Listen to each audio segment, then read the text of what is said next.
अपन भातरा के केरला भेज दो गाड़ मारवा अब मतलब काम करे खातिर सारा घर में रह के कौन करी लान चटी अरे अरे सारे लौन चट ई कौन टाइप के गाना हरे कि देवरा बूढ़ चटाना बा।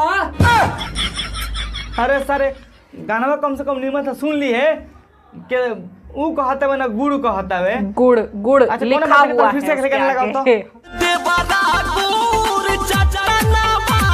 अरे हे गाइस कैसन बनी।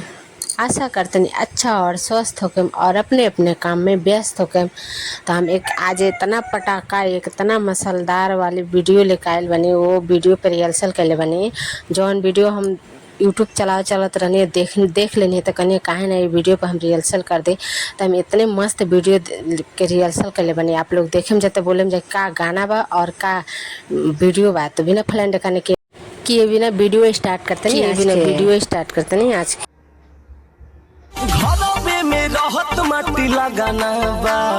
घरवे में रहत माटी लगाना बा सर्वा मऊ घरे के खाली घरे में रहत आवे जाके बाहर भीतर कमाए के चाहिए नु घरवे में रहत माटी लगाना बा। ए भौजी एगो काम कर अपन भातरा के केरला भेज दो गाड़ मारवा अब मतलब काम करे खातिर सारा घर में रह के कौन करी लान चटी अरे अरे सारे लौन चट ई कौन टाइप के गाना हरे कि देवरा बूढ़ चटाना बा। अरे सारे गाना कम से कम निमन से सुन ली है कि ऊ कहता है ना गुड़ कहता है गुड़ गुड़ अच्छा, लिखा हुआ फिर से गाना लगाओ तो देवरा बूढ़ चटाना बा। अरे सारावा genuinely guys I can't recognise this songs right now because ये गाना में हमारे ई लेके बुझात नु कि सरवा गुड़ कहता है ना बूढ़ कहता है ना मतलब लिखो तो गुड़ बाबे लेकिन ई सरवा भाई लोग देख लो ये गाना के डिटरमाइन करे खातिर नु फिर से ये गाना हमरा सुने के पड़े cameraman can you give me one tip please अब मतलब दोबारा गाना लगा सकोगे का लगा दो तो देवरा बूढ़ चटाना बा। अरे सारावा ये हमरा के पागल कह दियो सारे। और देखो लो भाई लोग ये गाना में सच बोलो तो सरवा कब हमरा ऊ सुनाता है कब गुड़ सुनाता है। गुड़ मतलब मीठा मीठा के ढेली जौन के ऊख से बनला ठीक बाबे। अगर ये सरवा भैया गुड़ कहता तब तक ठीक बाबे अगर सरूत नहीं ऊ कहता रह तब तो बहुत दिक्कत बाबे। काहे से कि जब हमार दिमाग खराब होला नु सार तो गोनिया में पेट्रोल लगाई के पेल देम भगाई के आगे धली ओकरा बादे सार जरल गाने लेके एने ओने घूमी ह सोच लो सार बैठऊ में बहुत तकलीफ होई। अरे हमार लाने चटना बा करी बहिन के बूढ़ छद ई कोनो गाना है सारा बा। ए कैमरामैन दूसरा गाना लगाओ सारे होई बंगाल के तन कमाल के। अच्छा तो तू बंगाल के हो ना आ कमालो के बाड़ू तो हम का करी अपन अलवा पान के तारा का बैठा दी तार बहिन छद हम बंगाल कहीं कमाल के बानी तलान चूसे नी ना रे लान ना चूसले भौजी होई बंगाल के तन कमाल के। ए भौजी लास्ट टाइम कहत नहीं हाई अगवा से हमर हट जा नहीं तो कूद के गोनिया में गप से पेल दे। चोली खोला चोली खोला चोली खोला हो।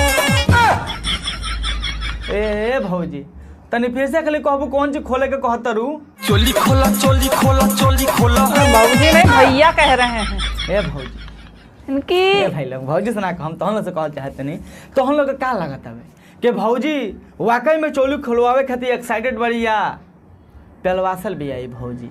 भाई लोग देखो लो तो हम लोग को मन बोलो चाहे ना ये भौजी चोली खलवावे के बहाने नु पेलवावत चाहती है ठीक बा लेकिन तो हम लोग को समझे तू नहीं खोलो बतिया ना करी बहन चो कौन ऐसा कलो कि कही के चोली खोलो चोली खोलो चोली खोलो हो।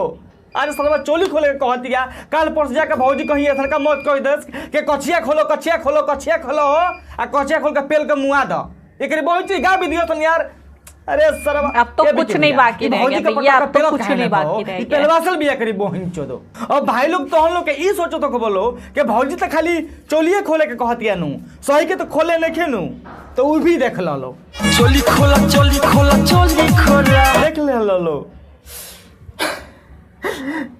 एक बहन चो दुख हमारे ई बात के बानू हई सरवा आंटू झांटू से काहे खोलवावती है सरवा एकरा खातिर हमनी के तो परफेक्ट आदमी रहने जा कम से कम खाली हमने को ऑफर देवे के चाहिए भाभी ने झाड़ू से मारेगी। का बताई रे भाई ए भौजी, अरे अब कहते नहीं अब तो मान जा, नहीं तो चोलिया खोलला के बादे नु गप से पेल के बैठ जाम तार पहुंच दो। तोरा लहंगा के पी के है जूस समोसा मोरा खुश भइलबा। सुनो तारा लो, तोरा लहंगा के पी के जूस मुंह हमार खुश भइल बा। ए बी के भैया अब कौन गाना गावल चाहता ना, तू लहंगा उठा के पेल लो, लहंगा में से माल चुअता का तकाइए दिले बड़ा ना। एगो हमू गाना लिखले बनी लही अंतरा ना मंत्रा कहल जाला, थोड़ा सुन लो।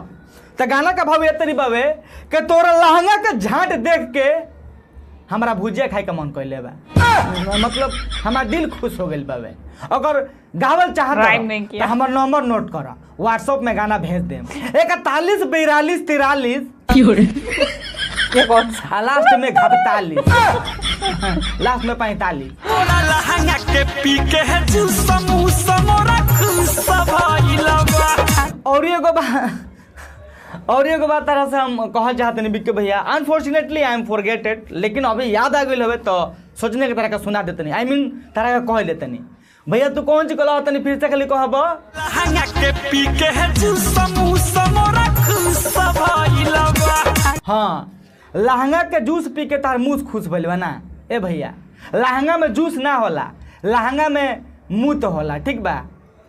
कहीं जूस के चक्कर में मुँह नहीं पी लेला भौजी वो तो तारे बियर असन पियरे रहेला, हो सकता है यार। आजकल एक कैमरा में आजकल कोनो पर भरोसा नहीं के सरवा, मुँह पी के कहत रह जूस पियत नहीं जा, हाँ कि ना। हाँ कौन बात नहीं के दूसरा गाना लगा दे, अब पी ले बना तो भाई उल्टी करे से गाना लिखड़ी ए तो दूसरा गाना लगाओ हां तक टुकुर टुकुर 600 में दिलो 900 में फीलो आ कोई 100 में पेल ला 1000 में। अरे सरवा इतना सस्ता तोर गाना हो गेल बारे, हमार ना रे सारे भौजी के। ओह हाँ, हम तो जानिए कि तोर 1000 रुपया टिप हो गेल बा, तो अभी हम अपन भाड़ फोड़ कान दिल रहती है, मतलब कुछ कोनो बात नहीं है। कैमरा में दूसरा वीडियो लगा दो बाहर में आएगा। हमर हो जाइबा है हो वाह, देखते सौदा हमर हो जाइबा हेक हो। भाई लोग भौजी हेक के बात करत तारी, अरे सरावा मतलब ए भौजी आदमी तार सौदे देख देख के अगर हेक होके रही, आई मीन मतलब हैकिंग करे का सीखी तो सरवा जावा सीसी HTML के कोर्स का है झांट काती करी तक पहुंच दो। डायरेक्ट तारा सौदा देख के आदमी एथिकल हैकर और एकर पहुंच ब्लैक हैकर और व्हाइट हैकर ना बन जी सरवा, जाकर अच्छा बैंक उड़ा ली। देखते सौदा हमर हो जाइबो हेक हो। अच्छा मुझे पहले हैक नहीं समझ में आया, मुझे ये मैं सोच रही है हैक क्या होता है। ए भैया हैक और हैक में कोई अंतर ही नहीं है। आई के हाई तीनों कल सरऊ फ्यूज तार दोनों बलाफवा फ्यूज होई भाग सारे आकाशिया का सताई देले बा, अपेल के आधा मुआई देले बा। इहे नु मतलब का कहत रहो भौजी, हम क्लियर सुननी है ना, तनी फिर से खाली कहबू। आकाशिया का सताई देले बा। वो अच्छा, मैं तो बगल वाली के एक्सप्रेशन देख रही, वो तो ऐसे मतलब एक्सप्रेशन दे रही है जैसे ओ माय गॉड पता नहीं क्या ही हो आगा गया। से आगा सटाई देले बा, अलाड़े पर टांग लेले बा। कैमरा में नहीं रहला का दूसरा रहला रे, पता ना तक सरवा कोनो बात नहीं। नेक्स्ट पहली बात है जो कैमरामैन को नहीं पता है। ओहो पातर कमर मुस्काई मतलब मुचकाई देले बा। ए भौजी पातर कमर दुइये कंडीशन में मुचकेला है, देखत रहनु। पहिला या तो पेलवैले बाड़ू और दूसरा या तो टंगड़ी उठा के पेलवैले बाड़ू। तारा का बुझाइला है कि दूसरा ऑप्शन अच्छा देम तार पहुंचे तारा के, तुम मरवैले बट नहीं बाड़ू, एक्सेप्ट कर लो फ्लैश। मरले बपलटी में सारा भइल खाली।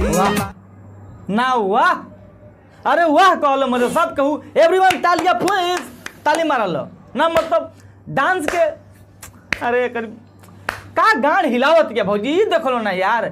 असल गानों का साइज बेकर पहुंच 50 किलो का एक कैमरा में ये वीडियो क्लिप हटा नहीं तो हमारा सारा खड़ा हो जाए। अब समझ सकते रहे कौन से खड़ा हो, बेकार में जाके पूरी जंगल झाड़ी में हटाओ सर, ये क्लिप हटाओ।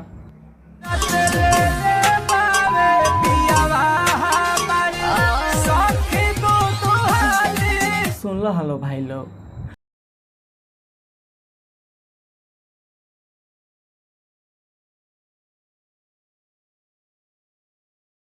रात भौजी के भातार दू हाली पेल ले मतलब ले ले बा उहे मान लो पेल ही बसर बानू ना भौजी कह तरीके रात ले ले बा बोलूँगा दू हाली मतलब एक टिप पहले मर ले बा ओकर बाद आके फिर एक टिप मर ले बा 2 टिप हो गल बा मिला के एक बहन तो कहिया सुधरिया सरे भाई सरवा हमारे ई समझ में ना आवेला कभी नहीं नहीं सरवा ई इस सुधरिया जिंदगी में तो कभी नहीं कुत्ता की पूंछ हमेशा टेढ़ी रहती गाना है। आवत रही भौजी जबले से गाना आवत रही तबले क्रेजिया पेलत रही ठीक बावे तो देखो लो भाई लोग आज के बकचोद यहीं खत्म करते नहीं अब हम ना पेल सकम काहे से कि स्पर्म के कमी हो ये समझ सकत रहो भाई लोग जस्ट जोक सपाट तो आज के बकचोद यहीं खत्म करते नहीं होप करते नहीं कि वीडियो कितना अच्छा लागल हुई वीडियो अच्छा लगल तो वीडियो को लाइक कर दियो लो अच्छा ना लगल वीडियो को डिसलाइक भी कर दियो लो और कौन जी कहीं और चैनल का हो